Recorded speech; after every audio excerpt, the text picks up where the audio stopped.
Ang problema, gamay-gamay lang gid, hindi naman masyadong madako. Pero kailangan mga guys, before naton gani kay uhon, ate lang tawa. Ipalantaw ko na sa inyo. So kailangan mga guys, ilipat ang iya nga spacer dire sa may piyak ko. O, kay ibalan mo isa sa piyak, isa man dire sa may piyak. So kailangan duwa gid sa may right side kay para at least lumayo man ang iya nga chinring at siyempre minadjik ko lang tawa blah na. Naglayo na sa ginduwa ko spacer sa may piyak ko para at least guwapo wala sang itla. Tapos mga guys, may request pa sa sakon. Alam nyo ba kung anong request niya matapos ko kinayo yung crankset niya? Asus tama lang kahapos ang iya biring sa atubangan nga duwa kabilog. Islan ta kano kay gagawang-lo na. O kay ti dasig tayo basta kwarta aba.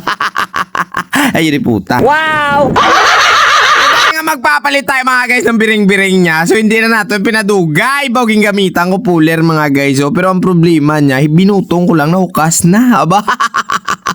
Maluwag pa siya gali. Ayambot na lang gid So wala naman ta mga guys, may himo da kun maluwang na siya kay mantiara na naukas ta na. So kailangan pa rin bayluhan ta sang bag-o. Pero bago ta pa baylon bag-o, are palanta ko muna sa inyo yung daan niya na. Tapos ito na, nalipiwan ko na mga guys ang iya nga kuno-kuno kag iya spacer sa tunga o para at least kung magbalik tayo swak na swak bla. At syempre mga guys no, abi nyo tapos na wala pa yung preno niya mga guys, pinaislan sa akong brake pad sa likod o tapos ano pa ang iya nga uwil kano ang balisakon paawason kay damo na kano da sa mga kiki sa sulod sang iya nga preno o sobrang dugay na kano way nabuksan aba.